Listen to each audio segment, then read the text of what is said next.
जो जातिवाद में बढ़ जाते हो, जब वोट देने जाना तो एक ही बात दिमाग लगा लेना, खाली अफगानिस्तान की स्थिति याद कर लेना, आपको पता चल जाएगा कि आपको वोट कहां देना है, मुहर कहां लगनी है। मैं किसी पार्टी विशेष का आदमी नहीं हूं, लेकिन मैं भारत का आदमी हूं और मुझे इतना तो पता ही है कि भारत किन हाथों में सुरक्षित है। इसीलिए ध्यान से, ये जो जातिवाद में हम लोग बट रहे हैं उस पे है कि मन की हल्दी घाटी में राणा के भाले डोले थे, यूं लगता है वीर शिवाजी चीख चीख कर बोले थे।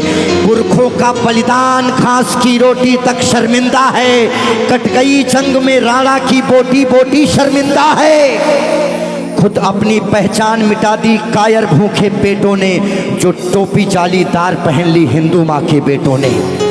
और सर पर लानत, तालियां नहीं, सुनिए पूरी बात, कि मन की हल्दी घाटी में राणा के भाले डोले थे, यूं लगता है वीर शिवाजी चीख चीख कर बोले थे। पुरखों का बलिदान घास की रोटी भी शर्मिंदा है, कट गई जंग में राणा की बोटी बोटी शर्मिंदा है। खुद अपनी पहचान मिटा दी कायर भूखे पेटों ने, जो टोपी जालीदार पहन ली हिंदू माँ के बेटों ने।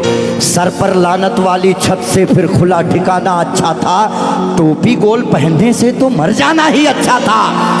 मथुरा अवधपुरी घायल है, काशी घिर गई कराहों से, यदकुल गठबंधन कर बैठा कातिल नादिर शाहों से।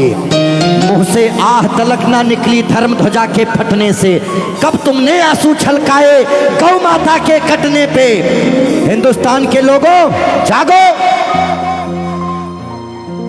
कब तुमने आंसू छलकाए गौ माता के कटने पे। जागे नहीं अगर आज हम, तो ये प्रश्न पीढ़ियां पूछेंगी। हमारे पास दो ही ऑप्शन है, या तो हम अपनी आने वाली पीढ़ियों के लिए चेतावनी बन जाएं या मिसाल बन जाएं। ना हम कश्मीरी पंडितों को भूलेंगे और ना राम भक्तों पे गोलियां चलाने वाले को भूलेंगे। ये वही भारत है, ध्यान रखिएगा। किसी बहकावे में नहीं आना है कि कब तुमने आंसू छलकाए गौ माता के कटने पे, और जागे नहीं अगर हम, तो ये प्रश्न पीढ़ियां पूछेंगी। गन पकड़े हिंदुओं के बेटे और बुरके से लदी बेटियां पूछेंगी, बोलेंगी हे आर्यपुत्र इतना उद्धार किया होता, खतना करवाने से अच्छा हमको मार दिया होता। और सोते रहो सनातन वालों तुम सत्ता की गोदी में, पर सांस आखिरी तक भगवा की रक्षा हेतु लड़ूंगा मैं। शीश कलम करवा दूंगा पर कलमा नहीं पढ़ूंगा मैं, शीश कलम करवा दूंगा।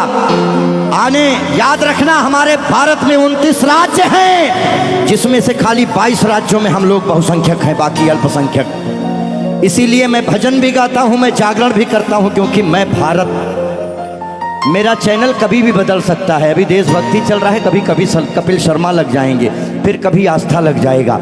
लेकिन एक बात का ध्यान रखना, हमेशा हम आज़ाद कैसे हुए ये बहुत मायने नहीं रखता है, लेकिन हम गुलाम कैसे हुए ये बहुत ज़्यादा मायने रखता है। आप जानने का प्रयास करना कि ऐसा क्या हुआ होगा भारत में जो पूरा अखंड भारत गुलामी की तरफ बढ़ गया। इस देश में जिनको चोर कहना था, जो मुगल भारत को लूटने आए, चाहे वो गजनी रहा हो, चाहे वो औरंगजेब, महान अकबर जिसको जिल्ले इलाही कहा गया, जिल्ले इलाही खुदा की परछाई को कहते हैं। और जो भारत के लोग अकबर को महान बताते हैं, जिल्ले इलाही शहंशाह अकबर, जिल्ले इलाही खुदा की परछाई को कहता है। ये कौन सा जिल्ले इलाही है जो दिल्ली में महिलाओं की मंडियां लगाता है, महिलाओं की खरीदी फरोश करता है? इतनी काली परछाई कौन से जिल्ले इलाही की हो सकती है? इसीलिए आप अपने हीरोज, अपने बच्चों को बताओ कि ये देश भगत सिंह की वजह से, ये देश जियो तिवारी जनेऊधारी, चंद्रशेखर आजाद, ये देश मंगल पांडे, बुंदेले हर बोलों के मुंह हमने सुनी कहानी थी और खूब लड़ी मर्दानी वो तो।